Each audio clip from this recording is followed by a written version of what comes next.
Up, everybody. So I wanted to do something different, and before I put this video out, um, before I put another video out after this one. So I told people that they gotta have an open mind about certain things, and you know, I still didn't give up on relationships. I just don't fuck with it over here in America. Um, you supposed to have some healthier balance or something, but you don't supposed to let it take you over. Um, These are my top six favorite relationships or favorite couples in fiction or movies and what's it called. And I'm gonna tell you the reasons why. So first is it's a show called Misfits, about a bunch of teenager delinquents getting superpowers, and then they go through their life, trials, tribulation with the superpowers they have.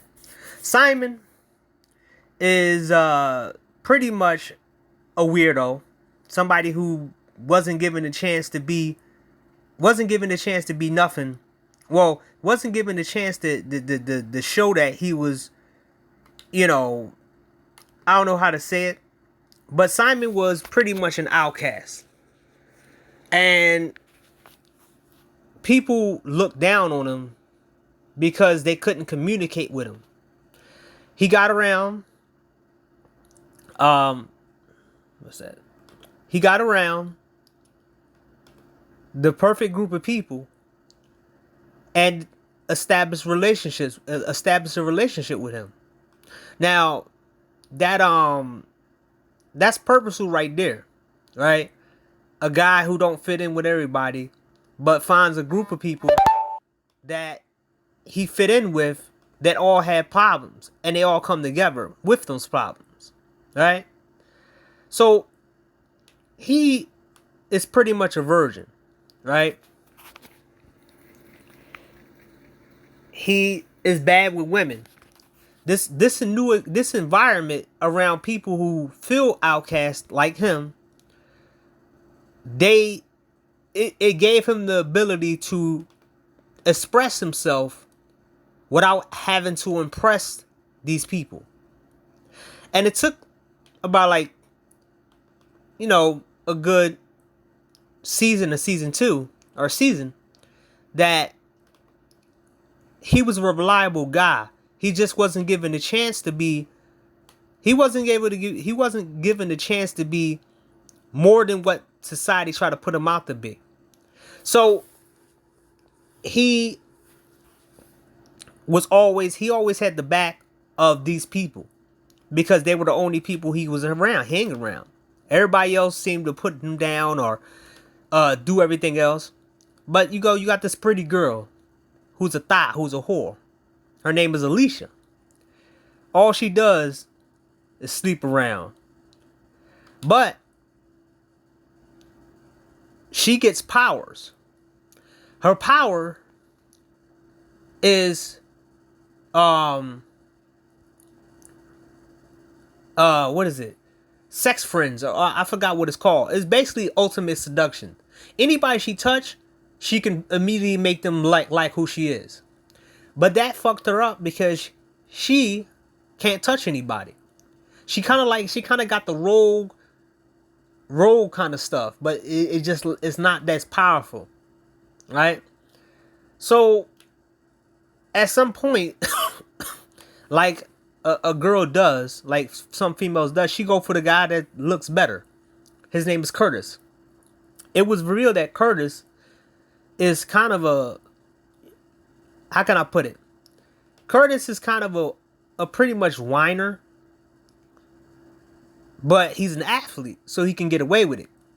We found out that he's super negative.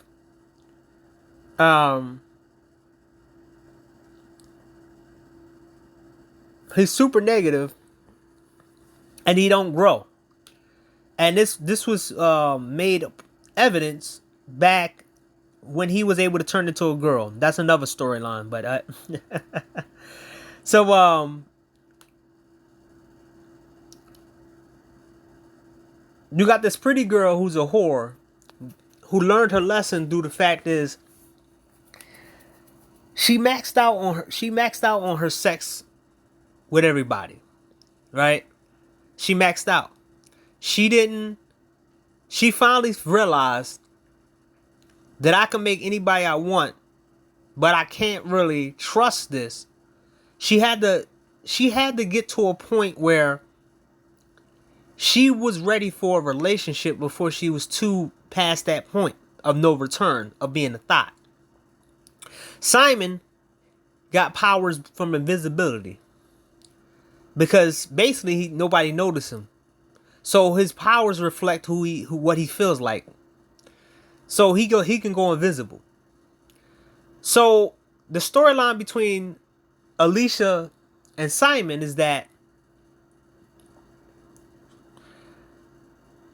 basically his future self came back to make sure that his past self hook up with Alicia. Because in the future they was a couple. They balanced each other out. Alicia was the girl who introduced him to, was able to give him some more confidence and was able to give him more an access to what it's like to have a trophy girlfriend. And also she gave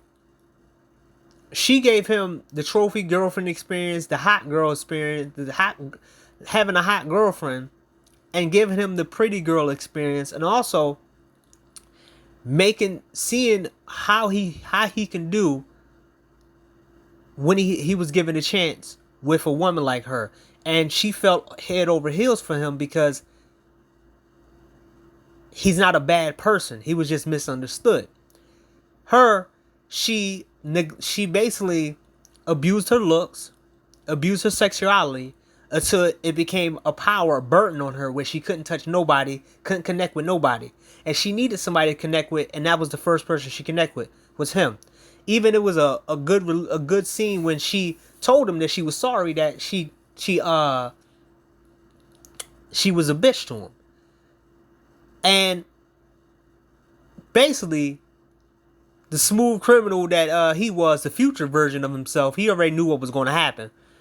He came in, smoothed her out, knew she had some insecurities about herself, and basically wooed the shit out of her and took her from Curtis. Basically, she cheated on Curtis. She cheated on Curtis for Simon, because Simon knew exactly what he was doing, what he was trying to do. That was his girl. You're like, I'm gonna take the girl. She ain't your girl no more. She wanted something beyond sex. That reflects real life. A lot of women go past that point of no return where they're in that mindset where sex doesn't matter and hot guys doesn't matter and all this shit doesn't matter. This girl learned pretty fast because her power amplified that shit up to 1,000. So now she realized that she was bitch. She realized she wasn't really that much of a good person. And she tried to change that.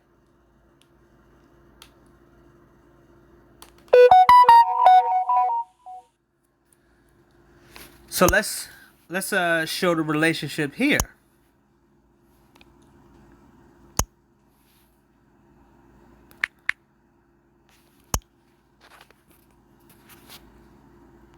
So this is what, mind you, this is a white black couple.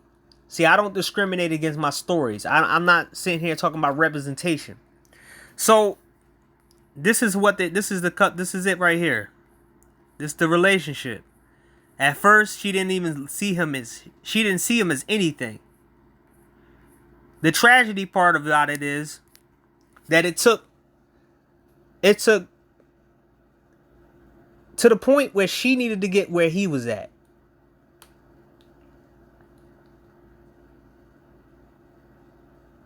She needed to get where he was at as a certain person. He was already there as a nice person. She needed to get where he was at. And once she got where he was at, the relationship worked. She didn't want to go back to the streets. She didn't want to go back to being no thought. She wanted this to be with this guy only. This is the only guy she wanted to be with. And that relationship was very, very fun to watch. What the?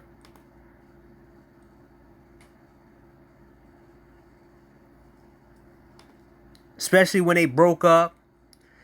And there was a scene there was a point of view where Simon was the guy who had the hot girlfriend, and there was a guy who was like him before. People don't give this show enough credit for that. Simon met a dude who really don't know how to talk to girls and this and this and that.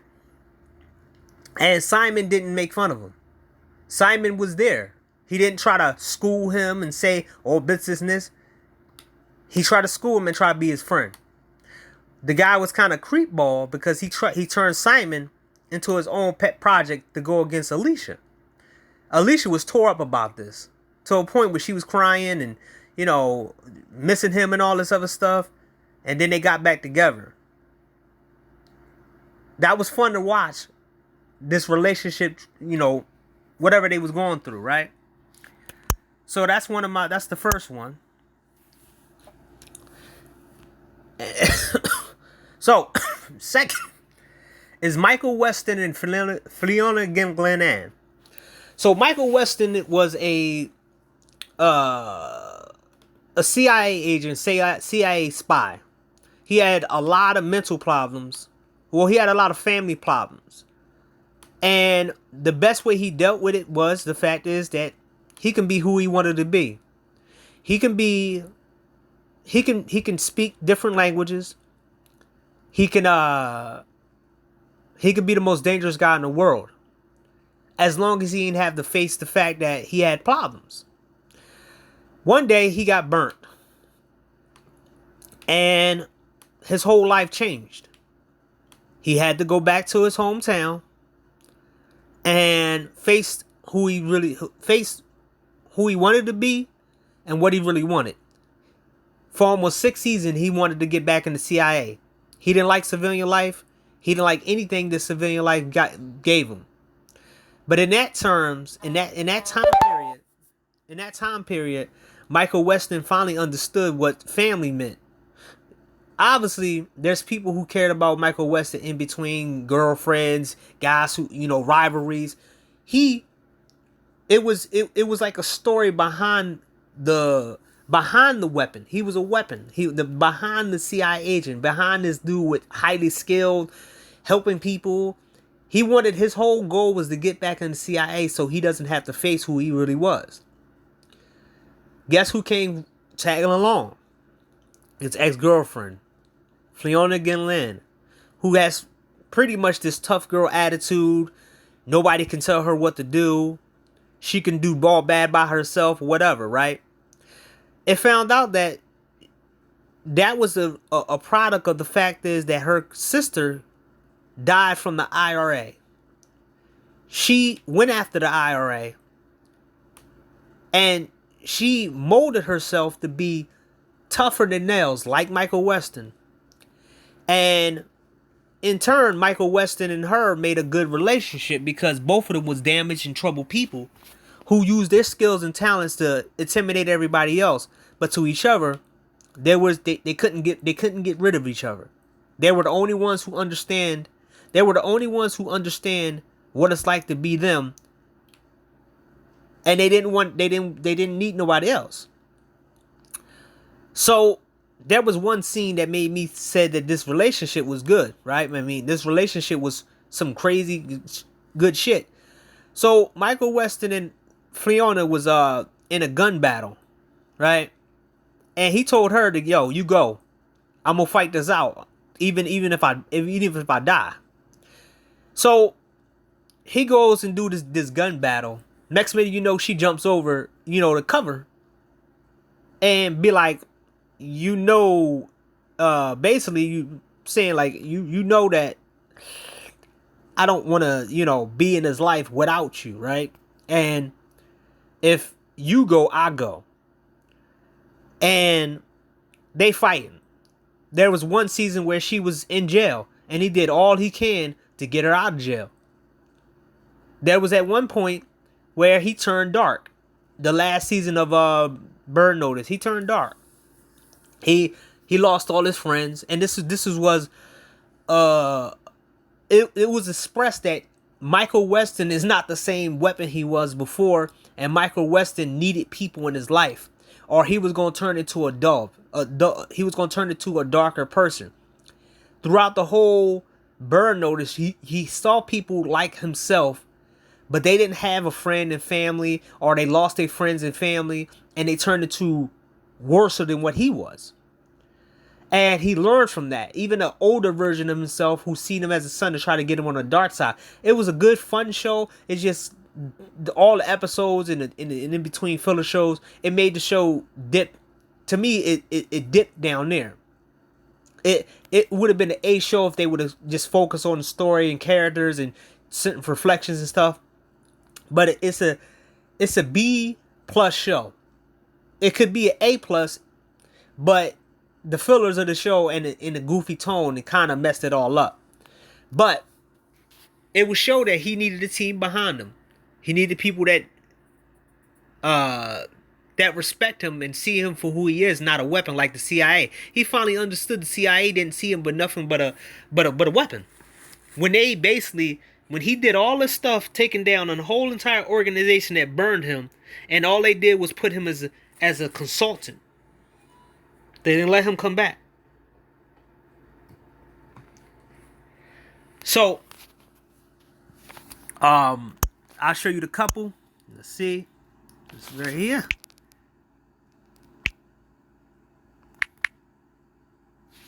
There we go. This is what the couple looked like. So, she was by his side every step of the way. Putting her life on the line for him. Putting her life on the line, making money beside him. She did all this. She waited around. She waited around a very long time to see the real Michael Weston. And she wanted to see that Michael Weston. She didn't want to let go. That's something that you can like inside of a woman. The Alicia, she was a reformed chick, but she was loyal, more loyal than a lot of these fake behind ex-hoes. Maybe I'm dreaming of something, but I like that story, that love story in Misfits. This story is more gritty.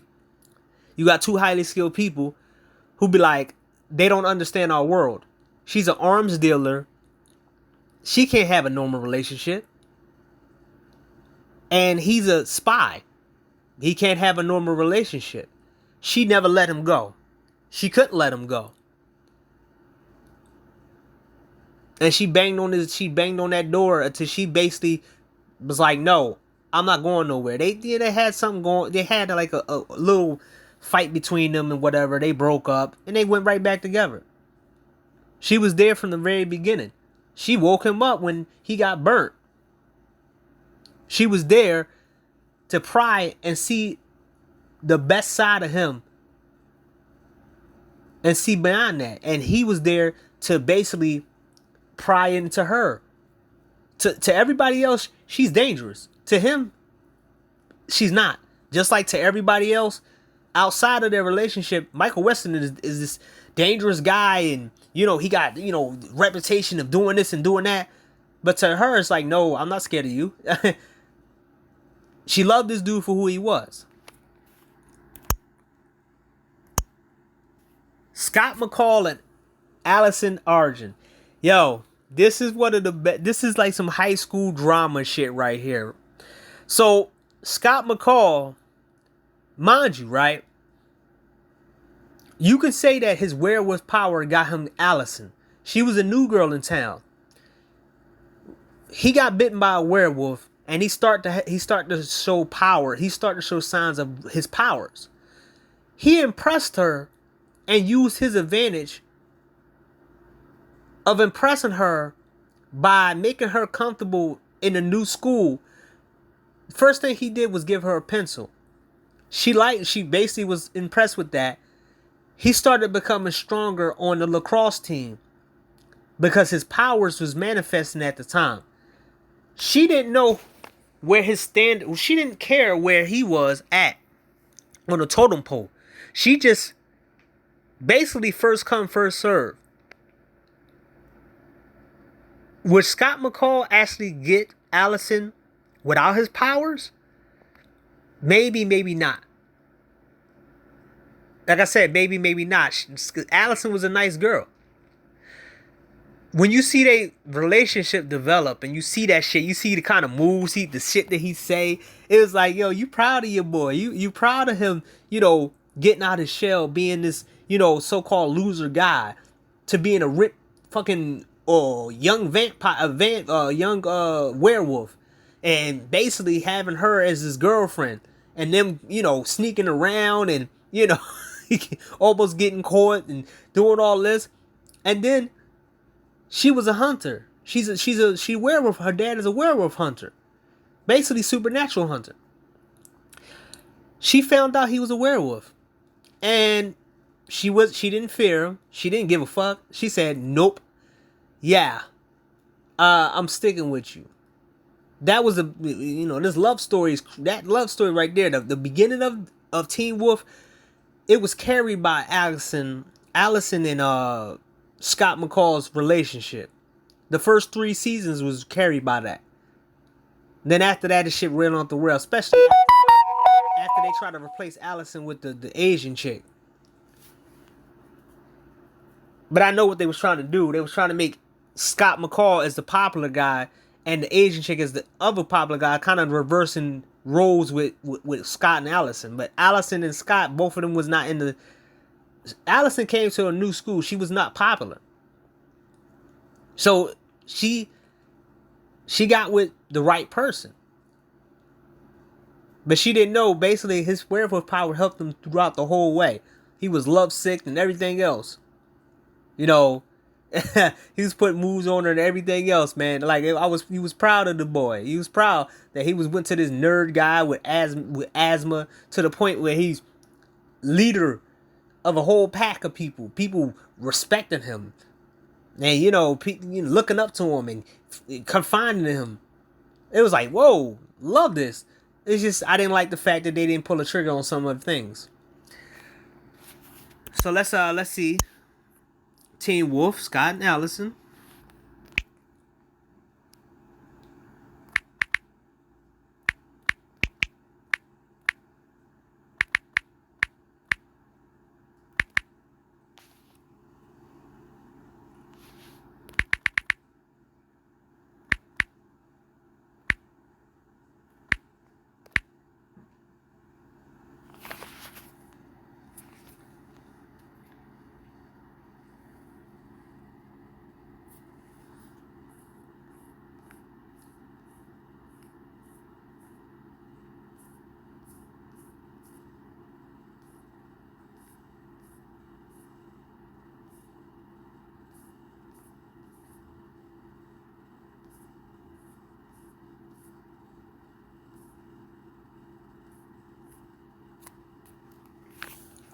See your boy Scott putting the moves on her and everything else. So that's my, second, what's it all? Number 4, Better Call Saul, which is Saul Goodman and Kim Wexler. Now, it was surprising that Saul Goodman had a pretty girl like Kim Wexler on his side, right? This is a guy who had so much problems growing up, having a brother who was looking down on him and never seeing good in him, to a woman who had problems of her own, and she was trying to get out of that light of being like her mom, her scammy mom. She was trying to do the right thing, trying to help other people get out of a situation like when she was in when she was a kid. She was trying to help the other people. She was trying to get on the law. Kim Wexler is probably one of the best, to me, probably one of the best females in all the television that I seen, where she was extremely powerful and strong when she needed to be, and soft when she needed to be, and she was rocking that law. She was rocking that law stuff, man. When she, got ready and did her little, ponytail and, getting in court, litigating stuff and getting in there helping people out. I'm like, man, Kim Wexler is what Strong Lee should be. She didn't put down no men in the thing. And this is what Strong Lee should be, Kim Wexler. So pretty much it was weird seeing Saul Goodman and Kim's relationship. Like, man, that's Saul Goodman. That dude ain't. I don't. How can you like this dude? But then, at the same time, it was kind of like, when you see the kind of stuff that he was doing for her, and every time she would get in danger, he would be like, no, he would get the brunt of it. One of the best times, one of the best moments in the show when a relationship was when consistently he gave himself up. Like, no. Get her out of here. I'll take the brunt of it. When Lalo came and was like about to tell him to go try to take down Gus, he was like, no, I'm gonna do it. No, he told Kim to do it because he thought Lalo was gonna take his life. So he was like, get her to do it. She's smaller, she's a woman, and get her to do it. And Kim did the same thing for Jimmy. She constantly stood up for Jimmy against Chuck, against whatever his name is. She stood up for Jimmy a lot. That was the most endearing stuff about one of the endearing part of their relationship, was the fact that she stood up for him all the time. And she was like, y'all making fun of him, y'all doing this. She was the ride or die chick to the fact that she started to notice the fact that they were just doing, they was basically Bonnie and Clyde of law. And she didn't want what she was turning into her. And basically her leaving him turned him into what he was in Breaking Bad. Somebody who didn't care and only cared for money. And she, after she left Saul, she became just dead inside. When they was together on screen, you see the chemistry just oozing off them. Them watching old movies and, doing pranks together and everything else. They were like a good duo. I'm like, man, this is insane right here, man. I love this. Especially when they stood up for each other, man. So let's see Better Call Saul.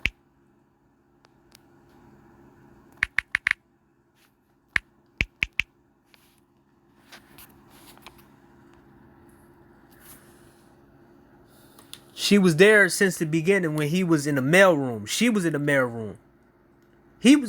I think, basically, she was the reason why he became a lawyer.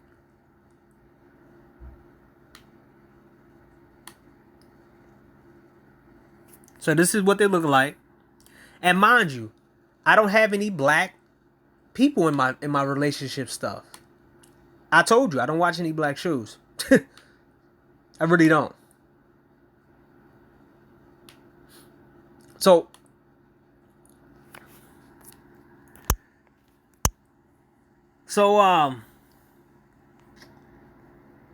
number 5, Baby Driver. Yo. Baby Driver is probably one of the best movies when it comes down to I forgot what it's called. Basically music synchronization, to me. I don't know if that's what it's called. Music choreography, whatever. It's probably one of the best movies you probably put together, where, I used to do it all the time when I went to the gym. Every time I see a pretty girl in the gym and shit, in my cool down, I used to play Lloyd, Girls All Around the World. And I forgot my joint. What's that? What was that shit, man? I got that. It was in my MP3. Um, it was a joint when I used to when a shorty, she's a 10. Yeah, that joint right there when she I forgot, it was like, she's a 10. Lloyd hit them high notes, man, when it comes down to females, man. Basically, man, used to do that shit. It would be acoustics or whatever you want to call it. I did that before I saw Baby Driver. So when I saw Baby Driver doing it, you know, him, the music and stuff, and then you heard some of the music in there. If anybody saw Baby Driver, yo, my man's was like semi obsessed with this race waitress, but pretty much like you saw the parallels where when he finally like he was trying to get himself out of a situation, and he was a getaway driver for criminals, and then the guy didn't want to let him go. But at the time, he wanted to escape this situation, and he met a girl, a pretty girl, who wasn't high maintenance, who was stuck in the town as a waitress, and they got in a relationship. He took her out on a good date, and basically, you saw the parallels when the dude came out, was like, "Oh, I didn't know, you know, he didn't know he had it in him." Like, "Oh, you can work for me and you can take your girl out anyway, any place you want." It put him in a predicament where he was a loner. He didn't have to worry about himself. But now he's standing up and everything else. So you kind of feel like, oh yeah, man, he didn't have to simp for her. They just got on a date. It wasn't really all that bad. And then when she found out that he was a criminal, she stick with him. She was right there when when he stole the car. She left. She left with him when she saw him shoot somebody. She waited all. I don't know how many years he was, because you know that did a little storyline, whatever they had. She waited all the many years till he got out of prison. She was there. That was that crazy love story right there. That shit hit the hearts, the feelings of the hearts. I don't know what to say, because I'm not trying to sound kind of, you know, feminine or whatever. But man, it would hit the high notes of that shit, man. He's like, oh my boy, he not even trying. He not doing no Mac game, none of this. He just found the girl he liked and was like, nah, man, I want to get out of here. So man, baby, Baby Driver, Baby and Dolores, and there was a time when he protected her from Jamie Foxx character. I forgot what his name was, and he was about to try to shoot her, and he was like, no, let's get out of here. And then the recording of when they found out that Baby and her, that was his girl, and they was like, yo, I thought you didn't know her. And then he like, no, don't go after her. I'll do anything, blah blah blah. And then when they finally went after, like at the end, she was already with him. She didn't care. She was ready to be Clive towards Bonnie. I mean, she was ready to be Bonnie towards Clive. So I like that movie, love story movie. So we gonna see Baby Driver.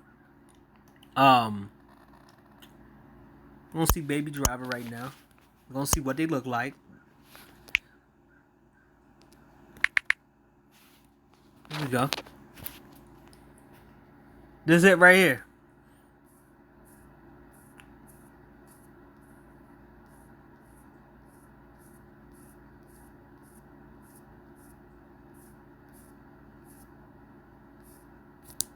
So, and also this right here. So, there was another couple in this movie called Buddy and Darling. So, pretty much they like the evolved version of Baby and Dolores. He is a over possessive type of dude, and she like seeing kind of him being violent, right? This was a criminal couple. Shit was crazy. They was in the car where she was basically just singing and being seductive, and Jamie Foxx character was just looking at her like he wanted to hit that. And she, after he got out the car, she was like, you know, he looked at me like that. And he's like, what? He looked at you. Like what? And he's like, yo, he looked at me like that. Oh, okay, I'm gonna get rid of him. she, she was basically pretty much, he was kind of a simp to her, but the relationship was some crazy stuff. Cause once she passed away, that brother went crazy. He was like, yo, my girl died. I ain't love nobody else in this world. I'm gonna just take you out of here. No, I'm gonna take your girl out. He went to Baby, because he knew that Baby and Dolores, whatever her name is, he knew that was his girl. He went to the diner and was like, you gonna watch me take your girl out, cause you basically got my girl taken out. And it was like a little war between them. It was crazy. It was fun. The movie is a good quick watch. Got some good music in it, and a love story in there. It's good. And then you see this couple right here. So Dexter and Hannah McKay.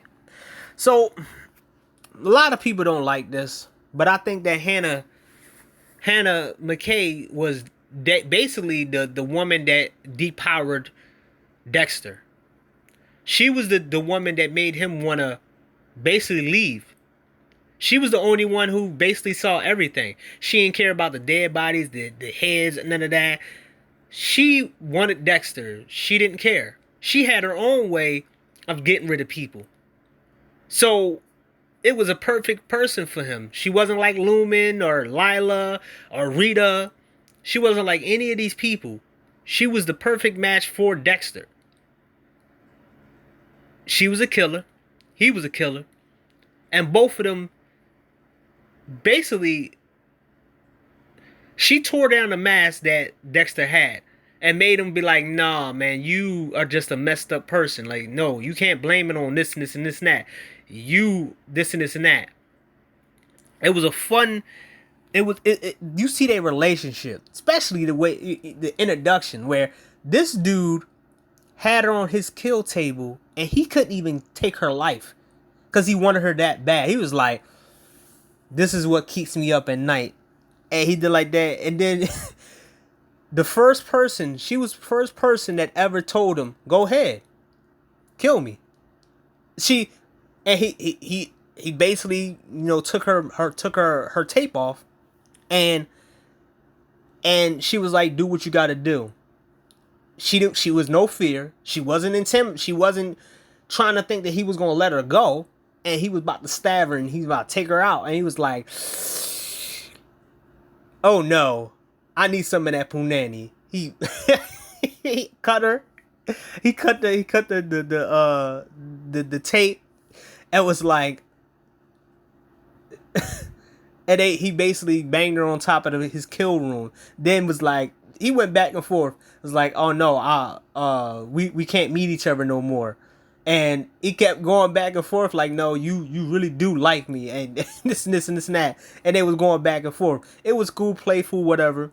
And then you seen the fact is that he was willing to give up his entire life in Miami. He even trusted with his kid until she passed away, and then his brat ass kid took his life. But that's New Blood. I'm not gonna go down there. But it was a fun little relationship thing, right?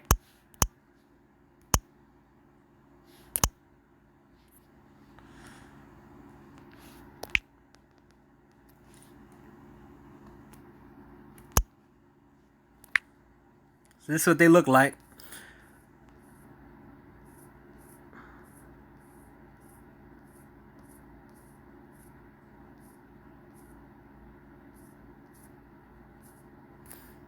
So,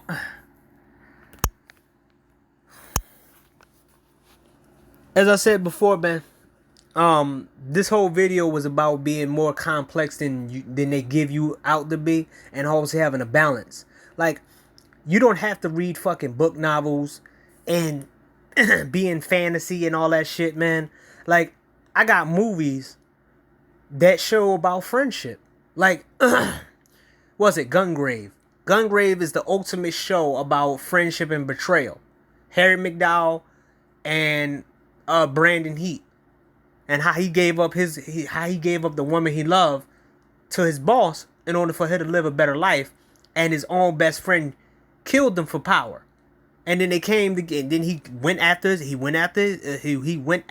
best friend, his former best friend, took his power from him, took his girl, and then in the end he couldn't pull the trigger because he still cared about his friend. That was a long anime about friendship. So you have to find it in, you have to find certain things in certain media. Like I said, man, be more complex. These are my top top 5 relationship couples in fiction, by fiction, whatever. And mind you, I don't have no black couples and none of that. I don't have none of that bullshit. I like these different couples for very different reasons, and it's some reflections on what I wanted some relationships. Some are higher expectations, but some is just basic shit. Like Kim Wessler and Jimmy, a girl who sticks up for you and don't leave you to the side. When everybody's saying you a scumbag, and he's a scumbag, she looking at him like, nope, I still love him. So, Simon and Alicia, she sticked up for Simon. Michael Weston. So these are the top relationship stuff. Cause after this video, I'm gonna give you an inside clue about some of these people out here, man.